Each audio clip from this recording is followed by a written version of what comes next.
পৃথিবীতে যখনই বড় কোনো রেভলিউশন হয়, প্রত্যেকটা রেভলিউশনের পরে একটা বই পড়ার রেকমেন্ডেশন বারবার উঠে আসে, যেই বইটা হলো জর্জ অরওয়েলের অ্যানিম্যাল ফার্ম। বাংলাদেশের এই রেভলিউশনের পরেও অনেক মানুষ বলেছেন অ্যানিম্যাল ফার্ম বইটা সবার পড়া উচিত। আমি জানি আপনারা অনেকে হয়তো পড়ার সময় পাবেন না, সো এই ভিডিওটা অ্যানিম্যাল ফার্মের একটা ডিটেইলড রিভিউ। জর্জ অরওয়েল যিনি এই বইটা লিখেছিলেন, তার এই অ্যানিম্যাল ফার্মকে বলা হয় পৃথিবীর সেরা বইগুলোর একটা, এবং এই বইয়ের ডিমান্ড এত ছিল যে সেকেন্ড ওয়ার্ল্ড ওয়ারের পরে 1945-এর পরে এই বই ছাপানোর জন্য এনাফ কাগজ পাওয়া যাইত না, এবং কাগজের শর্টেজ পর্যন্ত হয়ে গিয়েছিল এই বইকে প্রিন্ট করার জন্য। শত শত ভাষায় এই বইয়ের অনুবাদ হয়েছে এবং এই বই অনেক স্কুলেও পড়ানো হয়। এবং এত কিছু শুনে আপনার মনে হতে পারে যে হ্যাঁ, এটা মনে হয় খুব জ্ঞানীদের একটা বই, এটা মনে হয় খুব ইতিহাসের একটা বই। একদমই তাই না। কিতাবী ভাষায় যদি আমি বলি বা অফিসিয়াল নাম যদি বলি, এটা একটা ফ্যান্টাসি বই, বা বাংলায় যদি বলি এটা একটা রূপকথার বই। রূপকথার এই বই কিভাবে এত জনপ্রিয় হলো, প্রত্যেকটা আন্দোলন এবং রেভলিউশনের পরে রূপকথার এই বইয়ের কথা বারবার কেন আসে, জানতে হলে আপনার বুঝতে হবে অ্যানিম্যাল ফার্মের গল্পটা। কাহিনী শুরু ইংল্যান্ডের একটা ফার্মে। জোন্স সাহেব যিনি এই ফার্মের মালিক, তিনি এবং তার বউ মাত্র সারাদিন কাজকর্ম করে ফার্মে ঘুমাচ্ছেন। ঘুমানোর সাথে সাথেই ওই ফার্মের সব পশু পাখি কথা বলা শুরু করলো। ফার্মের সবচেয়ে জ্ঞানী যে শুকরটা, সেই শুকরটা একটা স্বপ্ন দেখেছে এবং এই স্বপ্নের ব্যাপারে সে ফার্মের বাকি সব অ্যানিমালদের জানাইতে চায়। সবাই তাড়াতাড়ি ছুটে আসলো এবং চারিদিকে সাজ রব পড়ে গেল যে গত রাতে শুকর সাহেব একটা স্বপ্ন দেখেছেন এবং এই স্বপ্নের ব্যাপারে সে আমাদের সবাইকে জানাইতে চায়। ঘোড়া আসলো, হাঁস আসলো, মুরগি আসলো, কুকুর আসলো, অন্যান্য শুকররা আসলো, বোয়াররা আসলো, যত অ্যানিমাল ছিল ফার্মের ভিতরে, ইভেন ফার্মের উপর দিয়ে যেসব পাখি ওড়াউড়ি করতো, কাক, কবুতর, হাঁস, তারা সবাই আসলে আসলো। সবাই আগ্রহী যে স্বপ্নে আসলে উনি কি দেখছে। তো শুকর সাহেব বলা শুরু করলেন, দেখো বন্ধুরা, আমি অনেক দিন বেঁচেছি, আমি অনেক কিছু দেখেছি জীবনে, এবং আমার মনে হয় না আমি আর খুব বেশি দিন বাঁচবো। আমি মরার আগে তোমাদের কিছু ব্যাপার বলে যাইতে চাই। জীবনের মানেটা আসলে কি চিন্তা করে দেখো।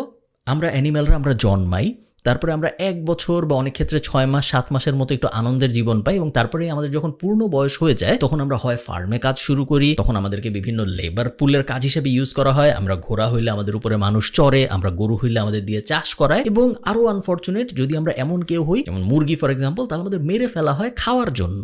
এবং এই সব কিছু কে করে? এই সব কিছু করে মানুষ। মানুষ সবচেয়ে আজাইরা জাতি, মানুষের কোনো ক্ষমতাই নেই, বাট তারপরেও আমাদের উপরে ছড়ি ঘুরায়। তুমি চিন্তা করে দেখো, মানুষ দুধ দিতে পারে না, গরু পারে। মানুষ ডিম পারতে পারে না, মুরগি পারে। মানুষ, যদি আমরা না থাকতাম অ্যানিম্যালরা, তাহলে কিছুই করতে পারতো না, কিন্তু তারপরেও মানুষ আমাদেরকে এভাবে ছড়ির উপর ঘুরায় এবং আমাদের দিয়ে এত কষ্ট করায়। চিন্তা করে দেখো তো, যদি মানুষ না থাকতো, আমরা এত যে ফসল ফলাই, আমরা যে এত চাষবাস করি, পৃথিবীতে যে এত ঘাস, আমরা খেয়ে কোনোদিন শেষ করতে পারতাম না। হাজার হাজার লাখ লাখ কোটি কোটি অ্যানিমালস খুব আরামে থাকতে পারতো যদি মানুষ নামের প্রাণীটা না থাকতো। কেন আমি তোমাদের এগুলা বলছি? তার কারণ এখন সময় এসেছে প্রতিবাদ করার। আমাদের করতে হবে একটা রেভলিউশন। তোমরা কি রেভলিউশন করার জন্য প্রস্তুত? সব অ্যানিমালরা একদম চিৎকার করে ওঠে, হ্যাঁ প্রস্তুত, এবং সবাই খুব উজ্জীবিত হয় যে হ্যাঁ আসলেই তো তাই, এভাবে তো জিনিস চলতে পারে না, আমরা সব করি, মানুষ কেন আমাদেরকে এভাবে শোষণ করবে, আমরা একটা রেভলিউশন করব। এত স্লোগান, চিৎকার, গান বাজনা হয় যে জোন্স সাহেব যিনি ঘুমায় গিয়েছিল, উনি ঘুম তো ভেঙে যায় এবং উনি বন্দুক নিয়ে নিচে নেমে আসে দেখার জন্য যে এত চিল্লাচিল্লি কারা করতেছে। উনি বন্দুক নিয়ে নেমে আসছে, এটা যখন দেখে অ্যানিমালরা, তখন সবাই ছত্রভঙ্গ হয়ে যায় এবং সবাই যার যার মতো করে পালায় যায়, ঘুমায় পড়ে। এভাবে বিপ্লবের প্রথম রাত শেষ হয় এবং তার ঠিক 3 রাত পরে যেই স্বপ্নটা দেখিয়েছিল সেই শুকর সাহেব মারা যায়। তো শুকর সাহেব মারা গেলেন, কিন্তু উনি যে স্বপ্ন দেখিয়ে গিয়েছিল এই স্বপ্ন কিন্তু এখনো বাস্তব, এবং প্রত্যেক রাতেই গোপন মিটিং হয়, প্রত্যেক সপ্তাহেই গোপন মিটিং হয়। এই যে পুরো ব্যাপারটা যে আমরা একটা আন্দোলন করব, আমরা একটা রেভলিউশন করব, আমরা মানুষের এগেইনস্টে যে নিজেদের মুক্ত করব, এই ব্যাপারটার নাম দেওয়া হয় অ্যানিমালিজম। প্রথম দিকে সব ঠিকঠাক, সবাই একমত যে হ্যাঁ মানুষ অনেক শোষণ করে, মানুষের বিরুদ্ধে আমরা যাব, অ্যানিমালিজমে আমরা সবাই একমত, আমরা চাই স্বাধীন হইতে। বাট কিছুদিন পরে অদ্ভুত প্রশ্ন আসা শুরু হয়। একটা ঘোড়া ছিল, যে ঘোড়াটার চিনি অনেক পছন্দ ছিল ওই ফার্মে। তো ওই ঘোড়াটা একদিন আন্দোলনের ভিতরে জিজ্ঞেস করে যে আচ্ছা, যদি আমরা স্বাধীন হয়ে যাই এবং যদি আমরা সব মানুষকে মেরে ফেলি, তাহলে আমি চিনি কি খেতে পারবো? বাকিরা তখন সবাই বলে যে ধুর, তুই হলি পরাধীন, তুই এখন চিন্তা করতেছিস তুই চিনি খাবি। চিনি খাওয়া সম্ভব না, কারণ চিনি কখনো অ্যানিমালরা ডিরেক্ট বানাইতে পারে না, মানুষের হেল্প লাগে চিনি বানানোর জন্য। চিনি তো সরাসরি মাটির থেকে বা গাছের থেকে হয় না। তো না, তুই চিনি পাবি না, কিন্তু তারপরেও তোর আন্দোলনে সমর্থন দিতে হবে, কারণ আমরা এখন যে গোলটা অ্যাচিভ করার চেষ্টা করতেছি, এটা তোর চিনি খাওয়ার যে আনন্দ ওইটার থেকে অনেক বেশি ইম্পর্টেন্ট। আর একটা খুব সুন্দর মেয়ে পাখি এসে জিজ্ঞেস করে আচ্ছা, আমার গলায় এখন আমি একটা লকেট পরি, এই লকেটে আমার নাম লেখা আছে, যখন আমরা স্বাধীন হয়ে যাব তখনও কি আমি আমার গলায় এই লকেট পরতে পারবো? তখন কি আমি আমার যা ইচ্ছা তাই পরতে পড়তে পারবো? সবাই আবার চিৎকার করে বলে, ধুর, আমরা এখন পরাধীন, আমাদের নাই জীবনের স্বাধীনতা, তুই আসছিস তুই কি পড়তে পারবি কি পড়তে পারবি না এটা নিয়ে চিন্তা করতে, এগুলো নিয়ে পরে কথা হবে। আপাতত আমাদের গোল একটা, আপাতত আমাদের দফা একটা, আমরা মানুষের থেকে মুক্তি চাই। বিদ্রোহের আগুন পশুদের মধ্যে দানা বাঁধতে থাকে এবং এর মধ্যেই একটা ঘটনা ঘটে। একদিন জোন্স সাহেব রাত্রেবেলা অনেক মদ খেয়ে শহরে ফেরত আসে বাসায়, এবং উনার ফার্মে উনি ফেরত আসার পরে উনি এবং উনার ওয়াইফ ঘুমায় যায়। ওনারা ভুলে যায় যে উনারা ওই দিন অ্যানিমালদের কোনো খাবার দেয় নাই। দেখেন ব্যাপারটা, অ্যানিমালরা এমন না যে এক রাত না খেয়ে বাঁচতে পারতো না। হ্যাঁ, এক রাত না খেয়ে ওরা বাঁচতে পারতো, ওদের তেমন কোনো ক্ষতি হইতো না, true. But at the same time এই যে পুঞ্জি পুঞ্জি পুঞ্জি পুঞ্জি ক্ষোভ, এই যে গত 10 বছরের ক্ষোভ, গত 5 বছরের ক্ষোভ, ওদেরকে অনেক কষ্ট করানোর ক্ষোভ, ওদেরকে ঠিকমতো জাস্টিস না দেওয়ার ক্ষোভ, ওদের উপর ন্যায় বিচার না করার ক্ষোভ, এই সব ক্ষোভ মিলে টিলে ওই যে একদিন খাবার দেয় নাই ভুলে, ওই ব্যাপারটায় সব স্ফুলিঙ্গর মতো আঘাত হানে এবং গরুরা ফার্স্টে বের হয়ে আসে দড়ি ছিঁড়ে যে আমাদেরকে খাবার দেয়নি, এটা কিভাবে হইতে পারে, আমরা এটা মানি না, আমরা রেভলিউশন করব। গরুদের দেখে ঘোড়ারাও বের হয়ে আসে এবং কিছুক্ষণের মধ্যে 10-15 মিনিটের মধ্যে পুরো অ্যানিমাল ফার্মের ভিতরে যত অ্যানিমাল ছিল সবাই বের হয়ে আসে এবং সবাই ওই ফার্মের যে মালিক জোন্স সাহেব তার বাড়ির দিকে দৌড়ানো শুরু করে যে এই মানুষ কিভাবে আমাদের খাবার না দিয়ে থাকে। বুঝতে হবে আপনাদের, ব্যাপারটা কিন্তু আসলে খাবারের না। এক রাতের খাবারের জন্য এই ক্ষোভ হয় নাই, এক রাতের খাবারের জন্য এই আন্দোলন হয় নাই। অনেক দিন ধরে যে অ্যানিমালিজম চলতেছিল, অনেক দিন ধরে যে বিদ্রোহ চলতেছিল, সেইটার শেষ পরিণতি হইল এই আন্দোলনটা।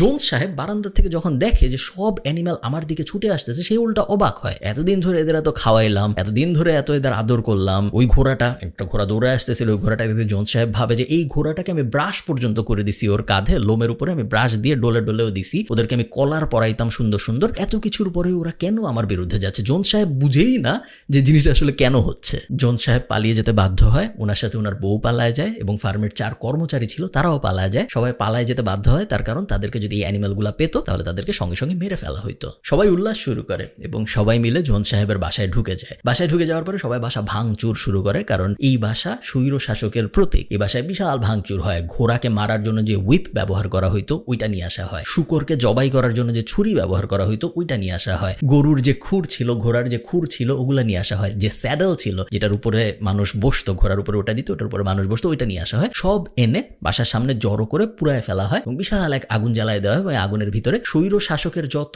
আলামত ছিল, এই সব ছুরি টুরি ইত্যাদি ইত্যাদি সবকিছু পুড়ায় ফেলা হয়, কারণ এখন অ্যানিমাল ফার্ম স্বাধীন হয়েছে। এই তছনছ করতে করতে আগুন জ্বালাইতে জ্বালাইতে সব অ্যানিমালরা ফার্মের বিভিন্ন জায়গায় জায়গায় ঘুমায় যায়, তার কারণ তারা সবাই টায়ার্ড, এমনিতেই সারাদিন খাবার পায়নি এবং তারপরে এত বড় একটা রেভলিউশন করতে হয়েছে। স্বাধীনতার ওই আনন্দটা নিয়ে যে যার মতো করে জায়গায় জায়গায় ঘুমায় পড়ে। পরের দিন সকালবেলা স্বাধীন ফার্মের প্রথম সকাল, সবাই ভোরবেলা ওঠে, কারণ যেহেতু ওরা অ্যানিমাল সবাই ভোর 6টায় উঠে যায়, ভোর 5টায় উঠে যায়। বাট উঠে কেউ বুঝতেছে না যে আজকে আমরা কি করব, আজকে আমাদেরকে আদেশ দেওয়ার কেউ নাই, আজকে আমার কি করতে হবে আমি ঠিক নিশ্চিত না। আমি স্বাধীন, ইয়েস, আমার ভাল লাগতেছে, ইয়েস, বাট আমি করবোটা আসলে কি এটা কোনো অ্যানিমাল বুঝতে পারতেছিল না। এরকম সময় 2টা জ্ঞানী শুকর আসে। 2টা জ্ঞানী শুকর এসে বলে, এতদিন ধরে যখন অ্যানিমালিজম চলতেছিল আমরা গোপনে গোপনে আরেকটা কাজ করতেছিলাম, আমরা পড়াশোনা শিখতেছিলাম, আমরা মিস্টার জোন্সের কিছু গোপন বইপত্র পেয়েছি, ওগুলা দেখে দেখে আমরা লেখাপড়া শিখে গিয়েছি। এবং ওরা আরো বলে, আমরা 7টা রুল লিখে এনেছি, এই রুলগুলা এখন থেকে অ্যানিমাল কিংডমের সবাই পালন করবে। 7টা রুল আমি আপনাদের বলতেছি না, ওটা খুব একটা জরুরি না, বাট কয়েকটা বলতে পারি। রুলগুলোর মধ্যে একটা ছিল 2 পায়ে যারা হাঁটবে তাদেরকে আমরা এখন থেকে আর বিশ্বাস করব না, 4 পায়ে যারা হাঁটবে তাদের উপর আর কোনো অন্যায় অবিচার হবে না, কেউ এখন থেকে কোনো বেল্ট পরবে না, কেউ এখন থেকে খড়ের বিছানা, মানুষ যে বিছানা তৈরি করে দিত সেরকম বিছানায় ঘুমাবে না, ইত্যাদি ইত্যাদি। যাই হোক, এরপর আরো 1-2 দিন কেটে যায় এবং ফার্মে প্রথম সমস্যা দেখা দেয়। গরুগুলা যাদের দুধ দোয়ানো হয় নাই 2 থেকে 3 দিন, তারা কষ্ট পাওয়া শুরু করে, কারণ এখন দুধ দোয়ানোর জন্য কোনো মানুষ নাই। অনেক কষ্টে শুকররা ঘোড়ারা পরামর্শ করে টোরে কোনো না কোনো ভাবে দুধ দোয়ানো পসিবল হয় এবং 5 বালতি দুধ পাওয়া যায়। এখন প্রশ্ন হলো এই দুধ নিয়ে কি করবো আমরা? আগে তো জোন্স সাহেব দুধ নিয়ে যেত বিক্রি করার জন্য, বাট এখন তো অ্যানিমালরা তো আর বিক্রি করতে পারবে না মানুষের কাছে দুধ। দুধ ওইভাবে 5 বালতি রেখে দেওয়া হয়, রেখে দিয়ে সবাই যে যার মতো করে ওই দিনের কাজে চলে যায়। সারাদিন কাজ বাজ করে ফেরত আসার পরে কয়েকজন নোটিস করে যে ওই 5 বালতি দুধ আসলে নাই। আশপাশে জিজ্ঞেস করা হয় যে এই 5 বালতি দুধের কি হইলো, সকালে যে দুধ দোয়ানো হইলো ওটা আসলে গেল কই? কেউ কোনো সদুত্তর দিতে পারে না যে দুধটার আসলে কি হয়েছে। যাই হোক, এভাবে দিন চলতে থাকে, সবাই আগের মতোই কাজকর্ম করতে থাকে, প্রতিদিন সবাই চাষবাস করে, বাট এখন করতেছে নিজের জন্য। আগে করতে হইতো মানুষের জন্য, এখন আর মানুষের ঝামেলা নেই, এখন সবাই চাষবাস যা যা করতেছে সবকিছু করতেছে নিজেদের জন্য। অনেক কষ্ট হচ্ছে, কারণ অনেক মেশিন আছে যেগুলো মানুষ ছাড়া চালানো সম্ভব না, অনেক প্রসেস আছে যেগুলো আসলে জোন্স সাহেব এবং তার দল না থাকলে নিজেদের পক্ষে অ্যানিমালদের মধ্যে করা সম্ভব না। বাট তারপরেও কেউ একবারও ভুলেও বলে না যে আগের সময়টাই ভালো ছিল, মিস্টার জোন্সের শাসনামলই ভালো ছিল, এখন আমরা খারাপ আছি, এটা কেউ ভুলেও বলে না। বিভিন্ন সমস্যা সমাধানের জন্য বিভিন্ন কমিটি গঠন করা হয়। হয়, দুধ দোয়ানো কমিটি, ডিম কমিটি ইত্যাদি ইত্যাদি, যাদের কাজ হলো স্পেসিফিক প্রবলেমটা যেন আরেকটু ইজ করা যায়, একটু সহজে সলভ করা যায়, এই ব্যাপারগুলো নিয়ে কাজ করতে। প্রত্যেকটা কমিটি চালানোর জন্য চাঁদা তোলা শুরু হয় এবং এই চাঁদা দেয় সাধারণ অ্যানিম্যালরা। একদিন এক ঘোড়া কাজ করে ফেরত আসতেছিল এবং ফেরত আসার সময় সে দেখে একটা শূকর, ওই যে জ্ঞানী 2 শূকর ছিল তাদের মধ্যে একজন এক বালতি দুধ নিয়ে হেঁটে হেঁটে একটা ঘরের দিকে যাচ্ছে। তো ঘোড়াটা ওর পিছন পিছন যায় এবং ও দেখে যে এই শূকরটা আসলে খড়ের সাথে এই দুধ মিশায় খায়। সবাই রাগ হয়ে যায় যে এতদিন ধরে তো কেউ বুঝতো না যে দুধ আসলে কই যাইতো, বিভিন্ন সময় দুধ হারায় যাইতো, এবং এখন দেখা যায় যে এই দুধ আসলে শূকররা, যে 2 জ্ঞানী শূকর ছিল যাদের পড়ালেখা আছে, তারা খড়ের সাথে মিশায় নিজেরা খেয়ে ফেলতো। সবাই অনেক রেগে যায় এবং 2টা শূকরকে জিজ্ঞেস করা হয় একদম মাঝখানে বসায় যে তোমরা দুধ চুরি করতেছিলা কেন? শূকরগুলা চিৎকার করে বলে যে তোমাদের কি মনে হয় আমরা দুধ চুরি করতেছিলাম আমাদের জন্য? না, একদমই না, আমাদের দুধ খাইতে ভালোও লাগে না, তারপরেও আমরা দুধ খাই কারণ দুধ খেলে ব্রেইন ভালো হয়, এবং আমাদের ব্রেইন যদি ভালো না হয় তাহলে আমরা জোনসের এই ফার্ম শাসন করতে পারবো না, আমরা জোনসের এই ফার্ম চালাইতে পারবো না, এবং আমরা যদি দুধ না খাই, আমরা যদি আমাদের ব্রেইন ভালো না করি, আমরা যদি এই ফার্ম চালাইতে না পারি, তাহলে আবার জোনসই ফেরত আসবে। তোমরা কি এটা চাও যে আবার জোনস ফেরত আসুক? সবাই চিৎকার করে বলে না, তা আমরা চাই না। তখন শূকররা বলে তাহলে আমাদের এই দুধ খেতে দিতে হবে, আমরা নিজেরাও দুধ খেতে চাই না, বাট তারপরেও আমাদের দুধ খেতে হবে তোমাদের ভালোর জন্য। সবাই মোটামুটি মেনে রাজি হয়ে যায়। আশপাশের ফার্মে, ওখানে কিন্তু পাশাপাশি অনেকগুলো ফার্ম ছিল, সো জোনসদের একটা ফার্ম, তার পাশে আর একটা ফার্ম, তার পাশে আর একটা ফার্ম, ইংল্যান্ডে অনেকগুলো ফার্ম পাশাপাশি। আশপাশের ফার্মে আস্তে আস্তে খবর যাওয়া শুরু করে, পাখিরা কবুতররা খবর নিয়ে যায় যে ওই ফার্ম স্বাধীন হয়ে গেছে। আশপাশের ফার্মের মালিকরা একটু টেনশনে পড়ে যায় যে ওই পাশের ফার্ম স্বাধীন হয়ে গেছে, আমাদের ফার্মে যে অ্যানিম্যালরা আছে এরা যদি বিদ্রোহ করে তাহলে কি হবে? সে এই ফার্মের মালিকগুলা একটা বুদ্ধি করে, আচ্ছা আমরা আমাদের অ্যানিম্যালদের সামনে আবল তাবল গল্প করব, এবং এই ফার্মের মালিকরা গল্প করা শুরু করে যে ওই যে পাশের ফার্ম যেটা স্বাধীন হয়েছে ওই ফার্মে এখন খুব বাজে অবস্থা,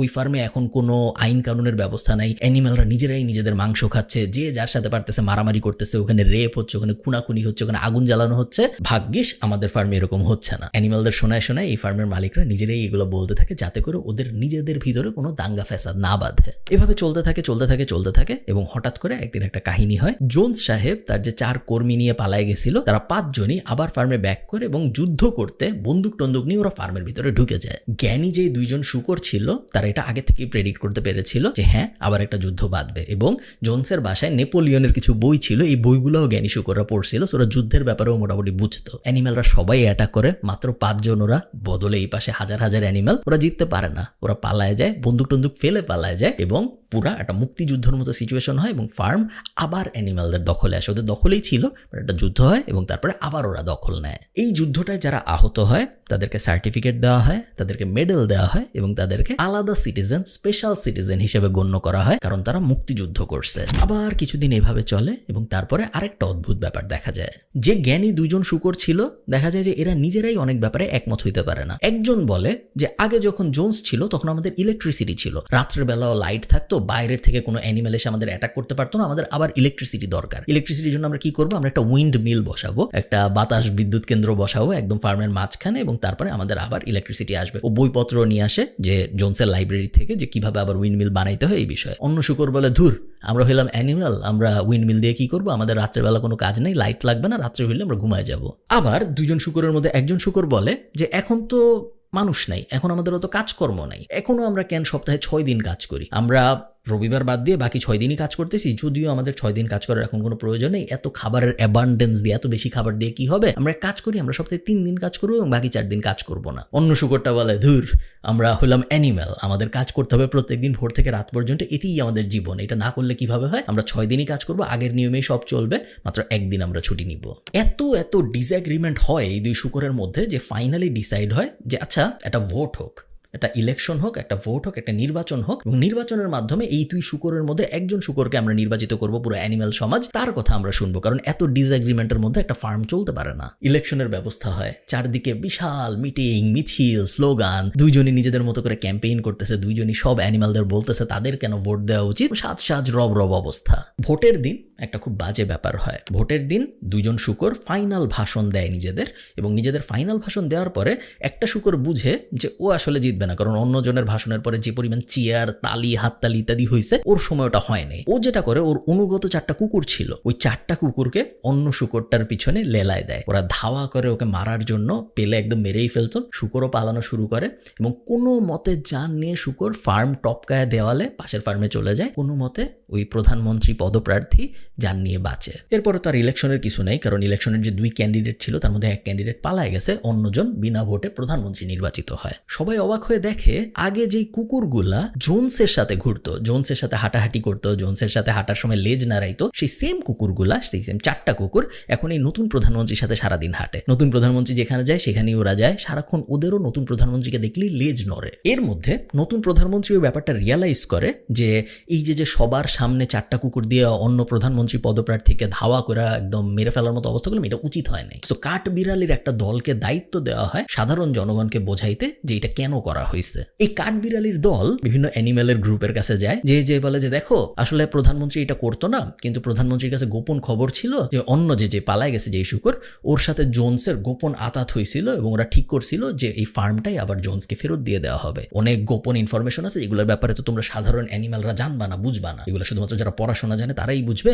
আমাদের প্রধানমন্ত্রী এগুলো জানতো এবং উনি অনেক কষ্টের পরেও এরকম একটা ব্যবস্থা নিছে যাতে করে আমাদের ফার্মটা বাঁচানো যায়। আমাদের প্রধানমন্ত্রীর ক্ষমতার কোনো লোভ নাই, উনি ক্ষমতা চায়ও না, উনি প্রধানমন্ত্রী হইতে চায়ও নাই, উনি সব কিছু করছে শুধুমাত্র তোমাদের জন্য, শুধুমাত্র তোমাদের ফার্মকে বাঁচানোর জন্য। অনেকে এই কাহিনী মানে, অনেকে কাঠবিড়ালিদের কথা বিশ্বাস করে, অনেকে বিশ্বাস করে না। যারা বিশ্বাস করে না, দেখা যায় আস্তে আস্তে তারা নাই হয়ে যাচ্ছে। এক রাতে সবাই ঘুমায়, সকালবেলা উঠে দেখা যায় তাদের অনেকে নাই, আরেক রাতে সবাই ঘুমায়, উঠে দেখা যায় অনেকে নাই, এবং আস্তে আস্তে যারা মানে না এরকম মানুষের সংখ্যা কমা শুরু করে। নতুন প্রধানমন্ত্রীর বিরুদ্ধে যখনই কেউ কিছু বলতো, সবসময় একটা কথাই বলা হইতো যে তোমাদের কি মনে নাই জোনসের শাসনামল কেমন ছিল? তোমাদের কি মনে নেই আগে আমরা মানুষের অধীনে কত পরাধীন ছিলাম? এখন আমরা স্বাধীন, এখন আমাদের আর কোনো প্রভু নাই। তো তোমরা কি আগের অবস্থায় ফেরত যাইতে চাও? সব অ্যানিমেলরা চিৎকার করে বলতো, না, আমরা কোনোভাবে আবার আগের অবস্থায় ফেরত যেতে চাই না, আমরা কোনোভাবে আবার মানুষের অধীনে যাইতে চাই না। তখন বলা হয়তো তাহলে চুপ থাকো, নতুন প্রধানমন্ত্রী যা করতেছে অনেক খারাপের মধ্যে চেষ্টা যে করতেছে, এই জন্যই তোমার থ্যাঙ্কফুল হওয়া উচিত। তুমি তো থ্যাঙ্কফুল হইতেছো না, বরং নতুন প্রধানমন্ত্রীকে কোয়েশ্চেন করতেছো, এটা কিরকম কথা? এরই মধ্যে কিছু অ্যানিমেল নতুন প্রধানমন্ত্রীকে খুশি করার জন্য অ্যানিমেল ফার্মের বিভিন্ন জায়গায় বড় বড় মূর্তি বানায় এই নতুন প্রধানমন্ত্রী শুকরের। এই যে মূর্তিগুলো দেখে প্রধানমন্ত্রী, এগুলো দেখে উনি অনেক খুশি হয় যে হ্যাঁ, এরা তো আমাকে খুবই পছন্দ করে, এরা আমার জন্য মূর্তি টুর্তি বানাইছে। এদেরকে সাথে নিয়ে প্রধানমন্ত্রী যেখানেই যায়, ওনার সাথে তো 4টা কুকুর আগে থেকেই থাকতো, এখন এই সাঙ্গপাঙ্গকে উনি নিয়ে যাওয়া শুরু করে এবং এই সাঙ্গপাঙ্গদের স্পেশাল পাওয়ার আসা শুরু হয়, কারণ এরা প্রধানমন্ত্রী শুকরের খুব কাছের লোক। আগে শুধু প্রধানমন্ত্রী এবং তার কুকুরগুলা স্পেশাল দুধ, আপেল এগুলা পেত, এখন এই সাঙ্গপাঙ্গরাও স্পেশাল দুধ, আপেল পাওয়া শুরু হয়। মনে আছে যে 7টা রুল হয়েছিল, এই প্রধানমন্ত্রী এবং অন্য যে শুকর ছিল এই দুজন মিলেই 7টা রুল লিখছিল যে 2 পায়ের কেউ আমাদের বন্ধু না, 4 পায়ের কেউ আমাদের শত্রু না, আমরা কখনো মানুষের দেয়া বিছানায় ঘুমাবো না, ইত্যাদি ইত্যাদি। নতুন প্রধানমন্ত্রী ঠিকই যে জোনসের বাসায় ওঠে এবং জোনসের বেডরুমে ঘুমানো শুরু করে। অনেকে বলে যে আচ্ছা, আমাদের সংবিধানে তো ছিল আমরা কখনো মানুষের দেওয়া বিছানায় ঘুমাবো না, তাহলে নতুন প্রধানমন্ত্রী কেন যায় এরকম জোনসের বেডরুমে যায় ঘুমাইতেছে? আবারও কাঠবিড়ালিদের দায়িত্ব দেওয়া হয় আবল তাবল বোঝানোর জন্য। কাঠবিড়ালিরা যে সাধারণ মানুষকে বোঝায় যে প্রধানমন্ত্রীর কোনো ইচ্ছা নাই এরকম বিছানায় ঘুমানোর, প্রধানমন্ত্রী ঘুমাচ্ছে এসব বিছানায় কারণ এরকম বিছানায় ঘুমাইলে পিঠটা সুন্দর থাকে, যদি পিঠটা সুন্দর থাকে তাহলে ওনার বডিটা স্ট্রেংথই থাকে, এবং বডিতে যদি অনেক শক্তি থাকে তাহলে উনি সামনে যে বিপদ আসতেছে, আবার জোনস আসবে, আবারও যুদ্ধ হবে, ওইসব বিপদের জন্য মোকাবেলা করতে হবে। মোকাবেলার জন্য শক্ত বডি দরকার এবং অনেক পড়াশোনা দরকার। এই জন্যই আসলে উনি বিছানায় ঘুমাচ্ছে। ওনার নিজেরও বিছানায় ঘুমাইতে খুব একটা ভালো লাগে না, জাস্ট তোমাদের জন্যই উনি বিছানায় ঘুমাচ্ছে। কঠিন একটা শীতকাল আসে এরপর এবং খাবারের অনেক শর্টেজ দেখা যায়, অ্যানিমেলদের মধ্যে অনেকে মারা যায়, অনেকের বিভিন্ন ধরনের অসুখ হয়, সব মিলায় খুব বাজে একটা অবস্থার সৃষ্টি হয়। সবাই প্রধানমন্ত্রীর সাথে কথা বলতে চায় যে প্রধানমন্ত্রী এরকম একটা বাজে অবস্থা, আমাদেরকে বাঁচানোর জন্য আপনি কিছু করেন। কিন্তু যখনই কেউ প্রধানমন্ত্রীর সাথে কথা বলতে যায়, প্রধানমন্ত্রী তখন জোনসের বাসায় থাকে, ওই বাসার প্রত্যেকটা দরজায় একটা করে কুকুর গার্ড বসানো, এবং কেউ প্রধানমন্ত্রীর কাছে কাউকে যেতে দেয় না এবং বলা হয় প্রধানমন্ত্রী পড়াশোনা নিয়ে অনেক বিজি আছেন, প্রধানমন্ত্রী এখন কারোর সাথে দেখা করতে পারবেন না। এরই মধ্যে আরো কিছু অদ্ভুত অদ্ভুত ব্যাপার হওয়া শুরু হয়। 2 মাসের জন্য যে শস্য জমায় রাখা হয়েছিল, হঠাৎ করে দেখা যায় ওই শস্য নাই। প্রধানমন্ত্রীকে যখন বলা হয় তখন প্রধানমন্ত্রী বলে নিশ্চয়ই এটা জোনসের ষড়যন্ত্র, জোনস নিশ্চয়ই কিছু ফার্মের দুষ্কৃতিকারীদের সাথে মিলায় কোনোভাবে ভুলায় ভালায় শস্য চুরি করে নিয়ে যাচ্ছে। প্রধানমন্ত্রী এটাও বলে যে আমি একটা তদন্ত কমিশন করব এবং এই তদন্ত কমিশন ঘোষণা করবে যে আসলে সমস্যাটা কি হচ্ছে, কেন আমাদের ফার্মের ভিতরে চুরি হচ্ছে। তদন্ত কমিশন হয় একটা, এবং তদন্ত কমিশন তদন্ত করে ঘোষণা দেয় যে ওই যে পালায় গেছিল, যে ইলেকশন করতে গেছিল অন্য প্রধানমন্ত্রী শুকর পদপ্রার্থী এবং যে পালায় গেল, সে নাকি জোনসের সাথে ষড়যন্ত্র করে, দুজন মিলে ষড়যন্ত্র করছে এই ফার্মের সাথে, এবং এই দুজন মিলেই আসলে সবকিছু চুরি করতেছে, এবং ওই শুকরটাকে যে পালায় গেছিল তাকে দেশদ্রোহী ঘোষণা করা হয়। তো অনেকেই তখন বলে যে জোনস যখন প্রথমবার বাকি তার 4 বন্ধু নিয়ে ফার্ম অ্যাটাক করতে আসছিল তখন তো এই শুকর যুদ্ধ করছিল এবং যুদ্ধে সে আহতও হয়েছিল এবং তাকে মুক্তিযোদ্ধা সার্টিফিকেট দেওয়া হয়েছিল, তাকে মেডেলও দেওয়া হয়েছিল। তারপরে যে প্রধানমন্ত্রী ইলেকশনে সে ধাওয়া খায় পালায় গেল, কিন্তু তার আগ পর্যন্ত তো সে মুক্তিযোদ্ধা ছিল। যে এতদিন মুক্তিযোদ্ধা ছিল সে হঠাৎ করে দেশদ্রোহী কিভাবে হয়ে যায়? এরকম কথাবার্তা যারা বলে তাদেরকে অনেক ভয় টয় দেখায়, চুপচাপ করা হয়, তাদের মধ্যে অনেকে নাই হয়ে যায় এবং ওই মেডেল, ওই মুক্তিযোদ্ধার সনদ সবকিছু প্রধানমন্ত্রী বাতিল ঘোষণা করে। অবস্থা এমন দাঁড়ায়, আগে যেই শুকর বাকি অ্যানিমালদের সাথে থাকতো, আগে যেই শুকরকে একদম স্বাভাবিক নামে ডাকা যেত, সবাই একসাথে ঘুমাইতো একদম মাটির মধ্যে, সে এখন থাকে জোনসের বাসায়, যেটার নাম এখন প্রধানমন্ত্রীর কার্যালয়। এবং এই শুকরকে এখন আর নর্মাল নামে ডাকা যায় না, তাকে ডাকতে হয় মাননীয় লিডার বলে, তাকে ডাকতে হয় মাননীয় প্রধানমন্ত্রী বলে। নর্মাল ভাবে তার ব্যাপারে যে কোনো কথা বললেই হয় তার কুকুরগুলো, তার যে 4টা পোষা কুকুর আছে তারা, অথবা তার যে সাঙ্গপাঙ্গ আছে যারা মূর্তি বানাইছিল, এই বানাইছিল, ওই বানাইছিল, তারা ধেয়ে আসে এবং তারা অবিচার করার চেষ্টা করে। শুধু তাই না, ফার্মে যত গান লেখা হয়, যত কবিতা লেখা হয়, সবকিছু আগে প্রধানমন্ত্রীর কার্যালয়ে পাঠাইতে হয়। এটা প্রধানমন্ত্রী পড়েন এবং তার যদি পছন্দ হয় তাহলেই তার পারমিশন দেওয়া হয় যে হ্যাঁ এটা এখন ফার্মে ছড়ানো যাবে। যদি তার পছন্দ না হয় তাহলে তখনই ওটা ছিঁড়ে ফেলে দেওয়া হয়, ওটার আলোর মুখ দেখে না। ছোট ছোট যে অ্যানিমেলগুলো ফার্মে জন্মায় তাদের পড়াশোনার ব্যবস্থা করা হয়, কিন্তু দেখা যায় যে পড়াশোনার যে বই, এই বইগুলোর ভেতরে লেখা এই প্রধানমন্ত্রী কিভাবে আসলে ফার্মটা স্বাধীন করেছে জোনসের কাছ থেকে। ফার্মটা স্বাধীন যে সব অ্যানিমেল মিলে করলো, ফার্মটা স্বাধীনে যে আরেকজন প্রধানমন্ত্রীর ক্যান্ডিডেট শুকর ছিল যিনি পালায় গেছেন, ওগুলোর কোনো কথা আসলে এই বইগুলোর মধ্যে নাই। পুরো বইগুলোর মধ্যে লেখা শুধুমাত্র